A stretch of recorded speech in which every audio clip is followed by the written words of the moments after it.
Good morning to all of you. आज हम aldehyde acetone में एल्डोल कंडेंसेशन पढ़ रहे थे, ठीक है, उसी को कंटिन्यू करेंगे। तो एल्डोल कंडेंसेशन के अंदर कल वाली क्लास में हमने ये पढ़ा था कि जो आपका एल्डोल कंडेंसेशन है वो दो टाइप का होता है, एक होता है क्रॉस्ड, ठीक है, और एक होता है मिक्स्ड।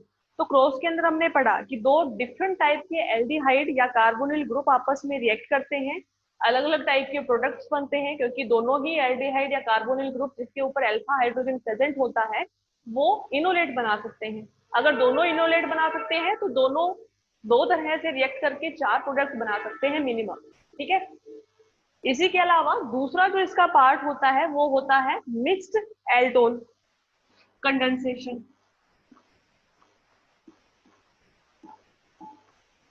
ठीक है। इसके अंदर क्या होता है कि अगर हम एक कार्बोनिल कंपाउंड या एल्डिहाइड या कीटोन ऐसा ले जिसके अंदर कोई भी अल्फा हाइड्रोजन प्रेजेंट नहीं है, और दूसरा कौन सा ले जिसके अंदर अल्फा हाइड्रोजन प्रेजेंट हो, ठीक है।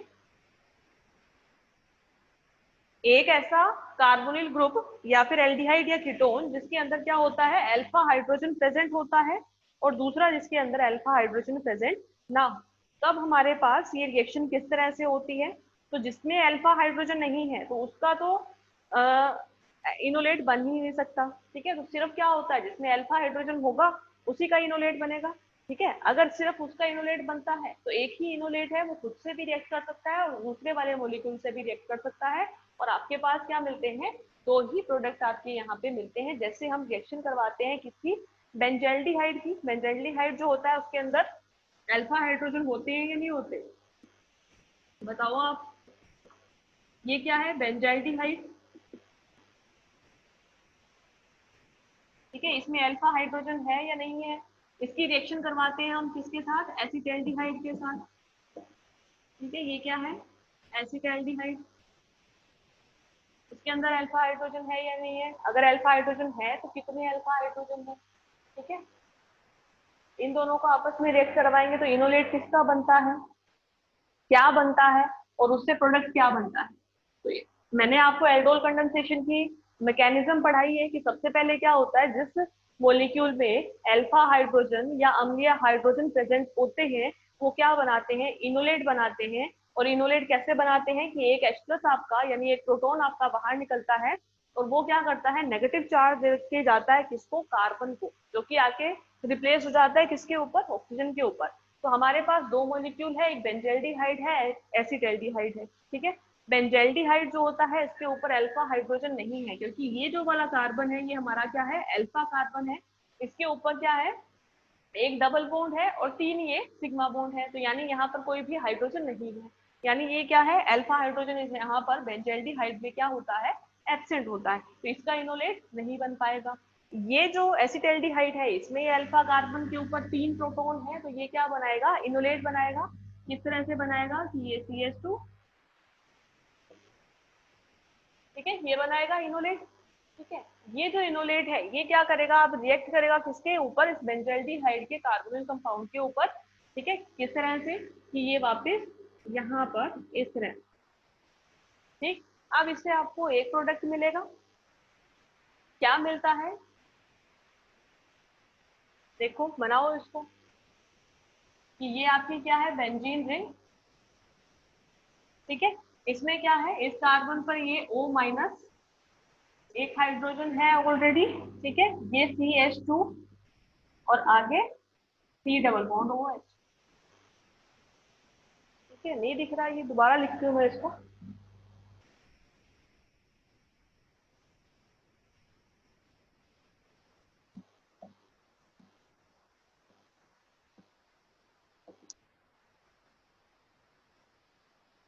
ठीक है। ये बनता है, और इसमें क्या होगा कि जो एक H प्लस अम्लीय माध्यम से ये जो H प्लस निकला यहाँ से, ये आके कहाँ पे जुड़ जाएगा, इसके आके जुड़ जाएगा।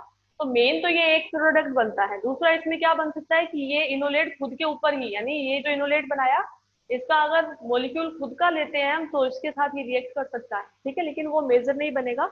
मेन तो क्या होता है हमारा क्रॉस जो मिक्स जो प्रोडक्ट बनता है वो क्या होता है, इस बेंजल्डिहाइड का इस एसिटाल्डिहाइड के साथ जो रिएक्ट होके बनता है वो, ठीक है।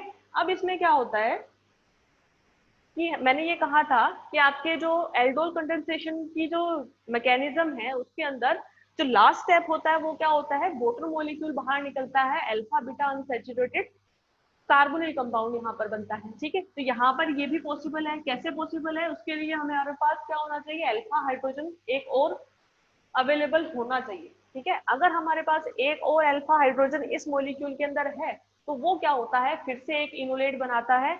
यहाँ से क्या होगा, ये वाला जो आपका CH2 है ये भी क्या है, अल्फा कार्बन है, इसके ऊपर अगर प्रोटॉन है तो ये भी क्या होगा, H+ बाहर निकल सकता है, इनोलेट ये फिर से बना सकता है। ये इनोलेट किस तरह से बनाएगा, इसके बीच में जो बनेगा वो इस तरह से बनेगा, इसके ऊपर हाइड्रोक्सी ग्रुप है, ये CH यानी यहाँ से एक H+ को हम बाहर निकाल देंगे। ठीक है, और ये हमारा क्या होगा, C डबल बॉन्ड OH। ठीक है, ये हमारा क्या बनेगा, एक इनोलेट बनेगा। अब इस इनोलेट के अंदर क्या होगा कि ये जो नेगेटिव चार्ज है ये इन दोनों कार्बन के बीच में आएगा और ये हाइड्रोक्सी ग्रुप आपका एज ए लिविंग ग्रुप यहाँ से बाहर निकल जाएगा। यानी जब हमने इसका इनोलेट बनाया तो एक H+ यानी एक प्रोटॉन तो हमने पहले बाहर निकाल दिया और फिर यहाँ से एक हाइड्रोक्सी OH- में बाहर निकाल दिया। टोटल यहाँ से क्या बाहर निकला, एक H2O का मोलिक्यूल बाहर निकला और आपके पास जो लास्ट प्रोडक्ट बनता है वो क्या बनता है, alpha beta unsaturated carbonyl compound यहाँ पर बनता है, ये बनता है यहाँ पे। ठीक है, यानी क्या बन गया, ये इसका जो नेम है वो क्या होता है, सिनेमेल्डिहाइड। क्या बन गया ये, सिनेमेल्डिहाइड।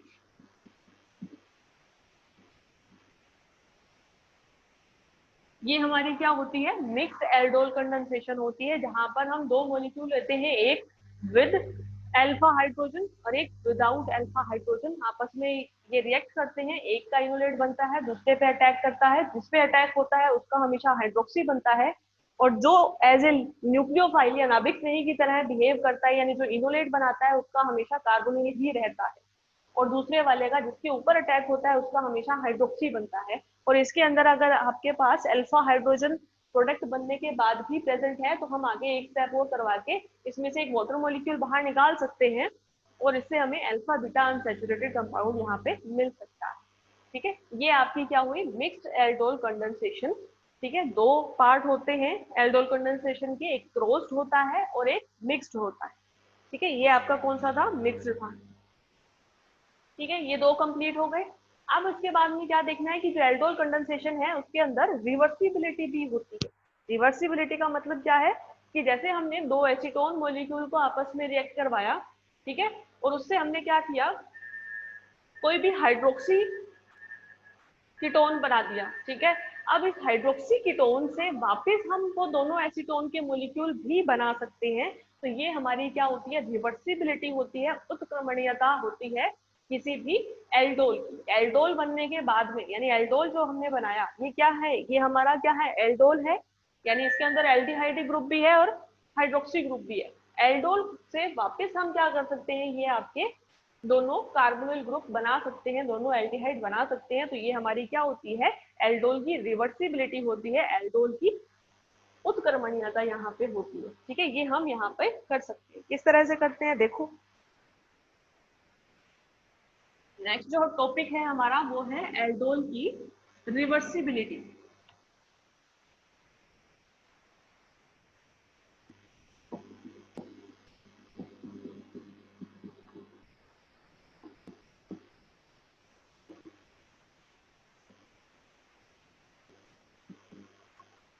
एल्डोल की उत्क्रमणीयता।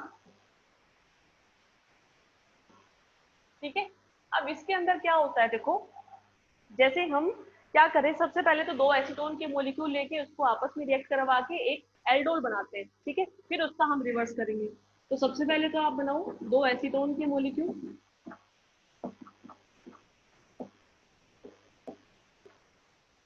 ठीक है, इससे हम क्या बनाएंगे, एल्डोल। किस तरह से बनाएंगे कि कोई भी एक इनोलेट बना दो आप। ठीक है, इस इनोलेट को रिएक्ट करवा दो इसके ऊपर। ठीक है, तो आपके पास क्या बनेगा, ये CH3, इस वाले कार्बन पर हाइड्रोक्सी, इस पे एक CH3 जुड़ा हुआ है। ठीक है, एक ये CH2, C double bond O, ये आपका क्या बन गया, एल्डोल। ठीक है, फर्स्ट स्टेप किसके प्रेजेंस में होता है, बेस की प्रेजेंस में, क्षार की उपस्थिति में होता है। ठीक है, अब क्या करना है, हमें रिवर्सिबिलिटी दिखानी है, यानी इस एल्डोल से वापस क्या बनाना है, दोनों एसीटोन के अणु बनाने हैं। किस तरह से बनेंगे, देखो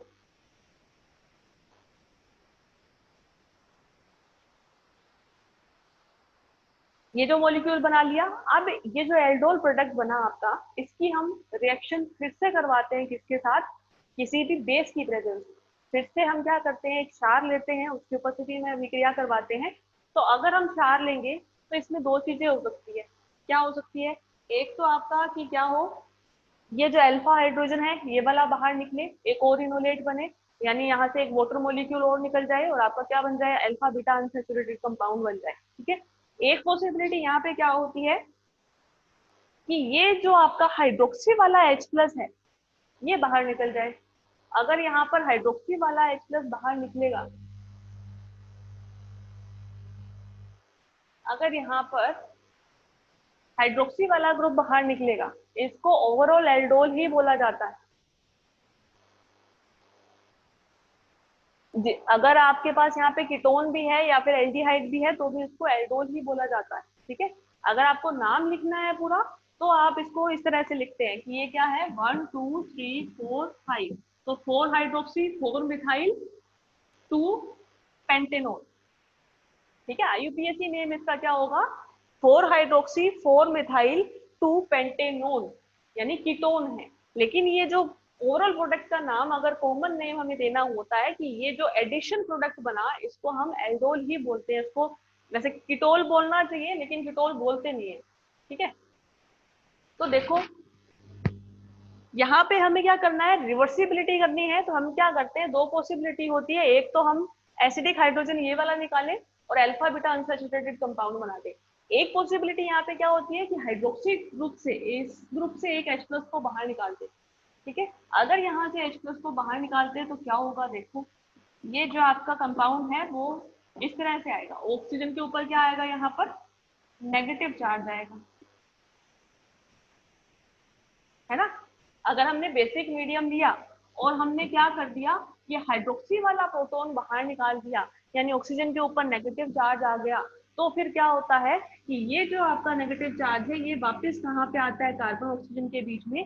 इस कार्बन की वैलेंसी बढ़ती है तो ये क्या करता है, ये इस कार्बन कार्बन बॉन्ड को ब्रेक कर देता है। और जब ये कार्बन कार्बन बॉन्ड को ब्रेक करेगा तो आपके पास क्या मिलेगा, एक तो ये एसीटोन का ही मॉलिक्यूल मिल गया, ये वाला पूरा।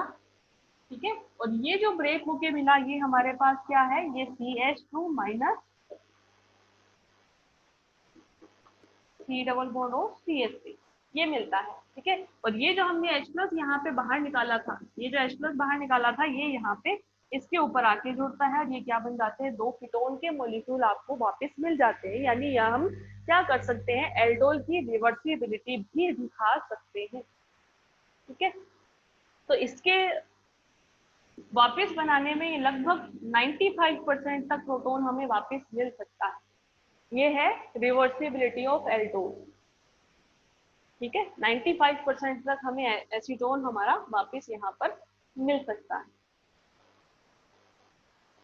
ठीक है, अब इसमें एक चीज और होती है, लास्ट जो चीज बची है एल्डोल कंडेंसेशन की, वो ये कि इन एल्डोल्स का साइक्लाइजेशन भी हो सकता है, चक्रीयकरण भी हो सकता है। लेकिन चक्रीयकरण कब होगा, जब आपकी जो एल्डोल बन रहा है उसमें दो कार्बोक्सिलिक ग्रुप होते हैं। मीन दो चीजें होती है, एक कार्बन जिसके ऊपर हाइड्रोक्सी होता है, एक कार्बन जिसके ऊपर क्या होता है, डबल बॉन्ड होता है, यानी कार्बोक्सिलिक ग्रुप होता है। एक कार्बोक्सिलिक ग्रुप होता है, एक हाइड्रोक्सी होता है। ठीक है, इन दोनों के बीच में, या फिर हम ये कह सकते हैं कि अगर हम इसका फिर से इनोलेट बनाए तो वो इनोलेट इस वाले CH3 से भी बन सकता है, इससे भी बन सकता है। ठीक है, दोनों तरफ से इनोलेट बन सकता है, दोनों ही अल्फा कार्बन है यहाँ पे, है ना।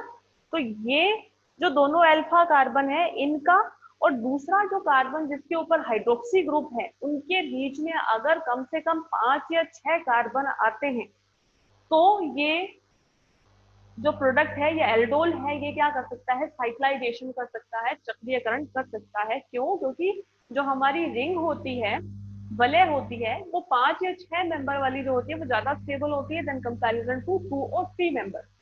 ठीक है, 2 या 3 मेंबर वाली रिंग के कंपैरिजन में 5 या 6 मेंबर की जो रिंग होती है वो ज्यादा स्टेबल होती है। तो इसलिए जो आपका एल्फा कार्बन है जिससे हम इनोलेट बनाते हैं उसका और जो जिस कार्बन के ऊपर हाइड्रोक्सी होता है उसके बीच में अगर 5 या 6 कार्बन प्रेजेंट है तो हम उसका क्या कर सकते हैं, साइक्लाइजेशन, चक्रीयकरण कर सकते हैं, क्योंकि वो क्या होती है, चक्रीय होकर ज्यादा स्टेबल हो जाती है। ठीक है, जैसे मैंने क्या किया कि मैंने ये कहा कि हम क्या कर सकते हैं, यहाँ से ये वाला अल्फा हाइड्रोजन बाहर निकाल के आपका हाइड्रोक्सी बाहर निकाल के यहाँ पे क्या बना सकते हैं, अल्फा बीटा अनसैचुरेटेड कंपाउंड बना सकते हैं। ये चीज मैंने आपको बताई थी। तो यहाँ पे क्या है, अगर इसके बीच में बहुत सारे कार्बन है, इन दोनों के बीच में बहुत सारे कार्बन है, तो हम क्या कर सकते हैं, उसको डबल बॉन्ड नहीं होंगे, ठीक है, सिंगल बॉन्ड वाले होंगे। तो वो जो डबल बॉन्ड हमने बनाया यहाँ पे, ये इस हाइड्रोक्सी को बाहर नहीं निकाल पाएगा। तब क्या होगा, ये डबल बॉन्ड जो है वो हाइड्रोक्सी को बाहर निकालेगा, तो बीच के जितने भी कार्बन है वो क्या बन जाएंगे, as a cycle, as a वलय ये बन जाएंगे। किस तरह से होगा आपने देख लेते हैं इस रिएक्शन को।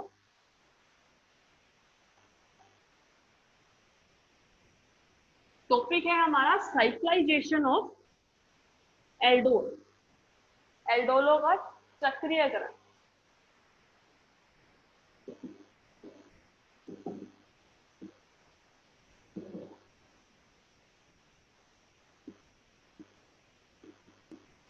एल्डोल का चक्रीयकरण,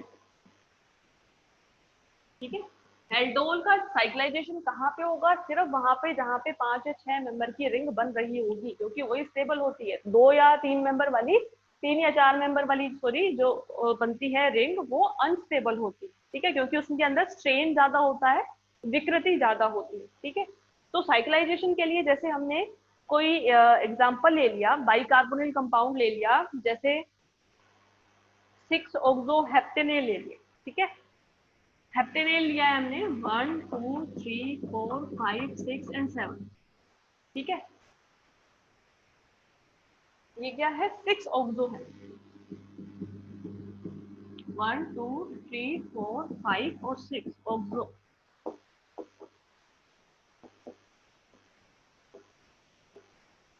ठीक है। ये कंपाउंड लिया हमने कोई, ये क्या है, 6 ऑक्सो हेप्टेनेल, ठीक है। मतलब एक एल्डिहाइड ग्रुप है, एक आपका कीटोनिक ग्रुप है, और दोनों एक दूसरे से क्या है,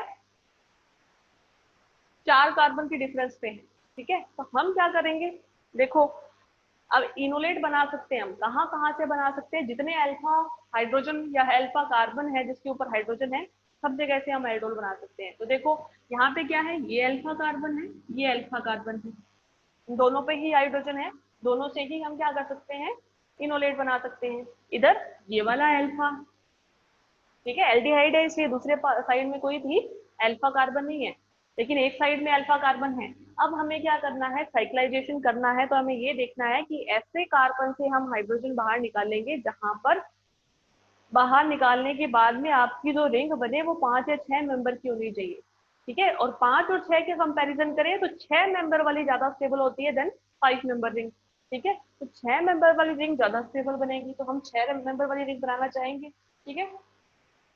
तो अब इसके अंदर देखो कि अगर हम क्या करें, ये वाला इनोलेट बनाते हैं इस वाले कार्बन से, तो क्या होगा, इस वाले कार्बन से इनोलेट बनाओगे तो ये किस पे अटैक करेगा, इस वाले कार्बोक्सिल ग्रुप पे करेगा, ठीक है। तो ये कितने कार्बन का बनेगा, 1 2 3 4 5 6 एंड 7, ठीक है। तो 7 मेंबर भी 6 मेंबर से क्या होती है, कम स्टेबल होती है, तो 7 मेंबर की हम नहीं बनाएंगे, ठीक है। इससे बना सकते हो, इससे अगर इनोलेट बनाते हैं तो ये वाला इनोलेट अटैक करेगा किसके ऊपर, इस कार्बोनिल के ऊपर, तो कितने मेंबर की बनेगी, 1 2 3 4 एंड 5, ठीक है। इससे अगर बनाते हो तो भी क्या होगा, 1 2 3 4 और 5, 6 मेंबर की बन नहीं रही, ठीक है, या तो 5 मेंबर की बन रही है या 7 मेंबर की बन रही है। तो इन दोनों में से 5 मेंबर वाली ज्यादा स्टेबल होती है, तो हम क्या करेंगे, यहाँ पर 5 मेंबर वाली रिंग बनाएंगे, ठीक है। किस तरह से बनाएंगे कि आपको करना क्या है, सबसे पहले बेसिक मीडियम लेना है, क्षारीय माध्यम लेना है। तो क्षारीय माध्यम के अंदर क्या होगा, क्षारीय माध्यम के अंदर क्या होगा, कोई भी एक एसिडिक हाइड्रोजन आपका क्या होगा, बाहर निकल जाएगा, ठीक है। एसिडिक हाइड्रोजन आप बाहर निकाल दो, ये वाला, इससे भी क्या होती है 5 नंबर की रिंग बन रही है। ठीक है, तो इससे क्या बनेगा आपके पास बीच में इनोलेट जो बनेगा वो क्या बनेगा, ये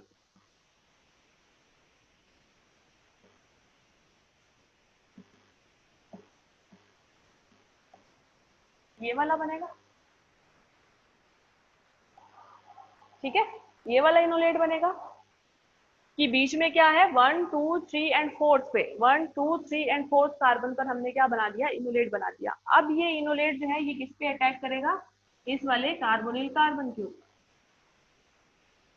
ठीक है, क्या होगा, कैसे स्ट्रक्चर बनेगी, देखो कितने कार्बन की बनेगी, 1 2 3 4 और 5, मतलब एक 5 नंबर की रिंग बना दो आप।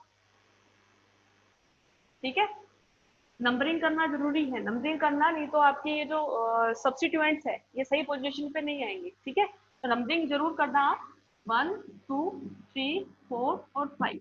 ठीक है, अगर आपका ये 1 है तो इस 1 के ऊपर क्या है, एक एल्डिहाइड ग्रुप है,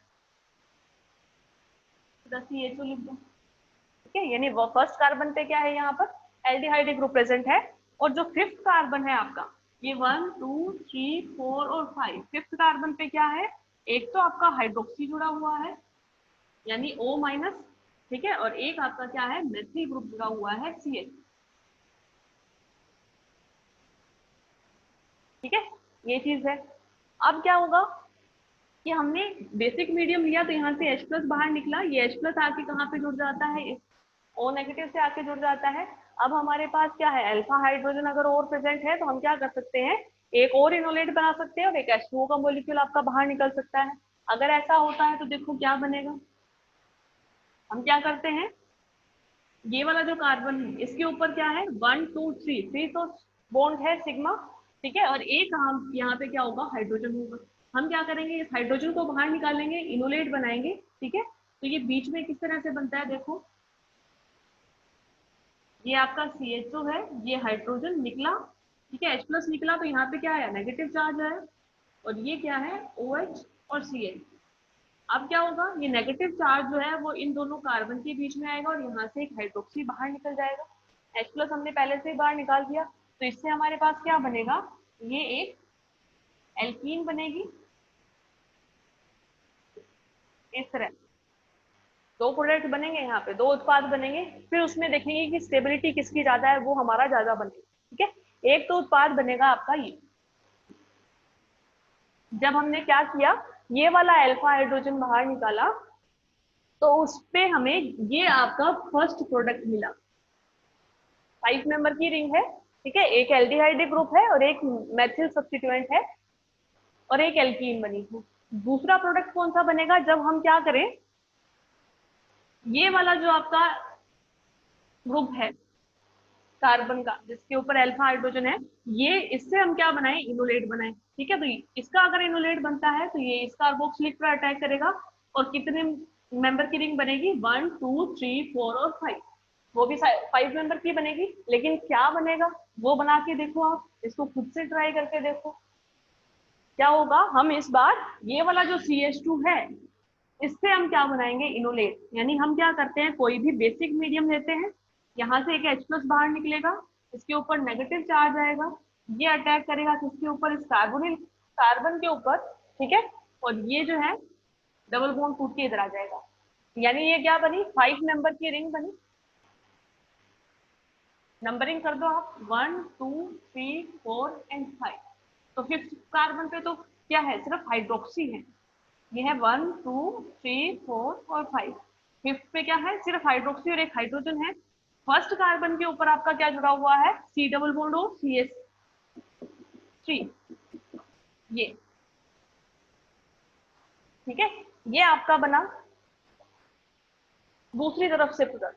अब दूसरी तरफ से भी क्या है, एक हाइड्रोक्सी ग्रुप है, तो अगर यहाँ पर अल्फा हाइड्रोजन फिर से प्रेजेंट है तो हम क्या बना सकते हैं, एक इनोलेट फिर से बना सकते हैं। तो देखो इस कार्बन के ऊपर 1 2 3 बॉन्ड है, एक हाइड्रोजन है, इस हाइड्रोजन को हम बाहर निकालेंगे।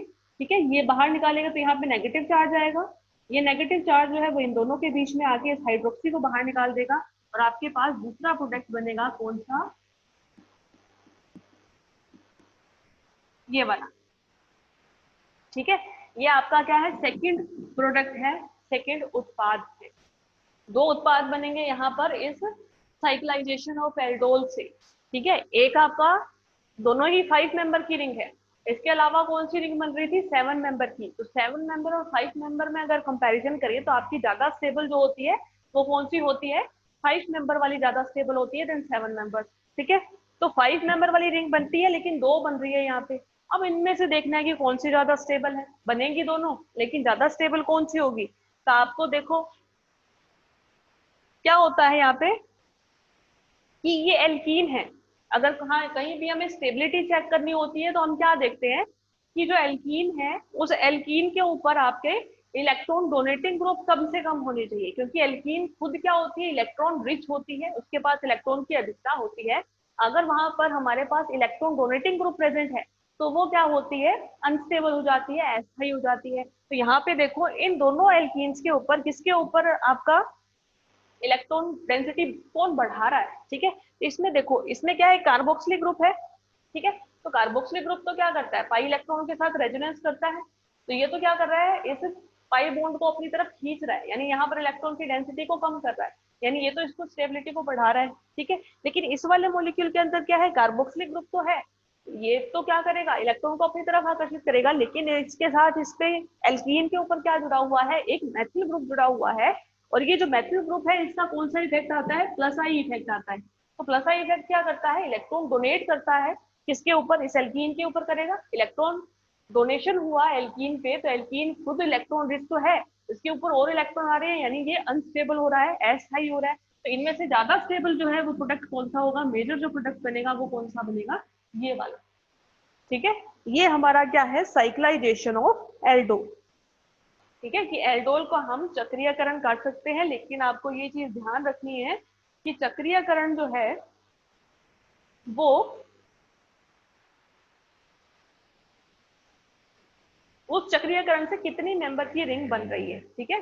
अगर 3 या 4 मेंबर की बन रही है उसके साथ कोई 5 या 6 मेंबर की बन रही है तो स्टेबिलिटी ज्यादा होगी 5 या 6 की, ठीक है। 5 या 6 में से स्टेबिलिटी ज्यादा होगी 6 की, ठीक है। अगर हम 6 और 7 का कंपैरिजन करें तो भी स्टेबिलिटी ज्यादा होगी